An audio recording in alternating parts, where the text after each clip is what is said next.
എല്ലാവർക്കും SP അടുക്കളയിലേക്ക് സ്വാഗതം. ഇന്ന് നമ്മൾ തയ്യാറാക്കാൻ പോകുന്ന ഒരു കേര കറിയാണ്. അതിന് വേണ്ടത് 1/2 കിലോ കേരയാണ്. കഴുകി വൃത്തിയാക്കി ഇതുപോലെ കട്ട് ചെയ്ത് വെച്ചതാണ്. പിന്നെ ഒരു ബൗൾ ചെറിയ ഉള്ളി, കൊടമ്പുളി 2 കഷ്ണം, പച്ചമുളക്, ഇഞ്ചി, വെളുത്തുള്ളി, തക്കാളി ഇത്രയും വെച്ചിട്ട് കറി തയ്യാറാക്കണം എങ്ങനെയെന്ന് നോക്കാം. അത് ചെറിയ ഉള്ളി ഇട്ട് കൊടുക്കുക. പിന്നെ തക്കാളി, ഒരു തക്കാളി ഉണ്ട്, 5 പച്ചമുളകാണ്, ഒരു കഷ്ണം ഇഞ്ചി, വെളുത്തുള്ളി, 3 കഷ്ണം ചെറിയ കൊടമ്പുളി, 1.5 സ്പൂണ് മുളക് പൊടി, 1/4 ടീസ്പൂണ് മഞ്ഞൾപ്പൊടി, ആവശ്യത്തിനുള്ള ഉപ്പ്, കുറച്ച് വെളിച്ചെണ്ണ. നല്ലപോലെ കൈകൊണ്ട് വേണം തിരുമ്പി ചേർക്കാൻ. നല്ല പുളിയുടെയും തക്കാളിയും പച്ചമുളകൊക്കെ നല്ലപോലെ കൈകൊണ്ടൊന്ന് തിരുമ്പി ചേർത്തിട്ട് വേണം ആവശ്യത്തിന് വെള്ളം ഒഴിച്ച് കൊടുക്കാൻ. നമ്മുടെ തക്കാളിയും പച്ചമുളകും ഉള്ളിയൊക്കെ നല്ലപോലെ ഉണ്ട് കൈകൊണ്ട് ഉടച്ചെടുത്തിട്ടുണ്ട്. നമുക്ക് ആവശ്യത്തിന് കുറച്ച് വെള്ളം കയ്യിലൂടെ ഒഴിച്ച് കൊടുക്കാം.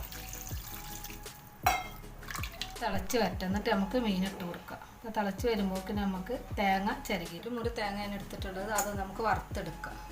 അതിലേക്ക് ഒരു 6 ചെറിയ ഉള്ളിയാണ്, അതുകൂടി ഇട്ട് കൊടുക്കാം. നമുക്ക് നല്ലപോലെ മുരിഞ്ഞ് വന്നിട്ടുണ്ട്. ഇതിലേക്ക് ആവശ്യമായ പൊടികൾ ഇട്ട് കൊടുക്കാം. 2 സ്പൂണ് മുളക് പൊടി ഇടുന്നുണ്ട്, 1/4 ടീസ്പൂൺ മഞ്ഞൾപ്പൊടി, 2.5 സ്പൂണ് മല്ലിപ്പൊടി. നമ്മൾ മുളക് പൊടിയൊക്കെ ആദ്യം വെച്ചതാണ്, അതുകൊണ്ട് അധികം എരിവ് വേണ്ട. ഇതൊന്ന് നല്ലപോലെ ഒന്ന് മൂപ്പിച്ചെടുക്കുക. തേങ്ങ വറുത്തൊക്കെ റെഡി ആയിട്ടുണ്ട്. ഇത് നമുക്ക് തീ ഓഫ് ചെയ്തിട്ട് ചൂടാറിയതിന് ശേഷം അരച്ചെടുക്കാം.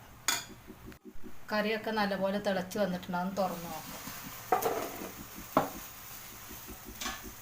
നമുക്ക് മീനിട്ട് കൊടുക്കാം.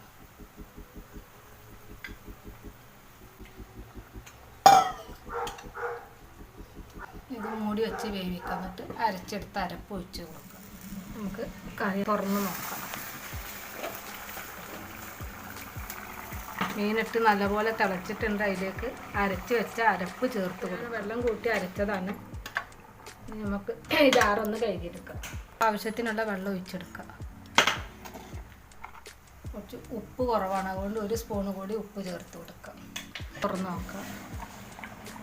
നമ്മുടെ കറി നല്ലപോലെ തിളച്ച് വറ്റി വന്നിട്ടുണ്ട്. തീ ഓഫ് ചെയ്തിട്ട് ഇതിലേക്കൊന്ന് താളിച്ച് ഒഴിച്ച് കൊടുക്കുക. ആവശ്യമായ കുറച്ച് വെളിച്ചെണ്ണ. എണ്ണ നല്ലപോലെ ചൂടായി വന്നിട്ടുണ്ട്. അതിലേക്ക് 1/4 ടീസ്പൂണ് പെരിഞ്ജീരകം, 1/4 ടീസ്പൂൺ ഉലുവ, ഉലുവയും ജീരകമൊക്കെ പൊട്ടി വന്നിട്ടുണ്ട്. അതിലേക്ക് ചെറിയ ഉള്ളി അരിഞ്ഞ് വെക്കുക. ഇവിടെ ഉള്ളിയൊക്കെ നല്ലപോലെ മൂത്ത് വന്നിട്ടുണ്ട്. ഇനി ഇത് നമുക്ക് തീ ഓഫ് ചെയ്ത് കറിയിലേക്ക് ഒഴിച്ച് കൊടുക്കാം. കറിയിലേക്ക് ഒഴിച്ച് കൊടുക്കാം.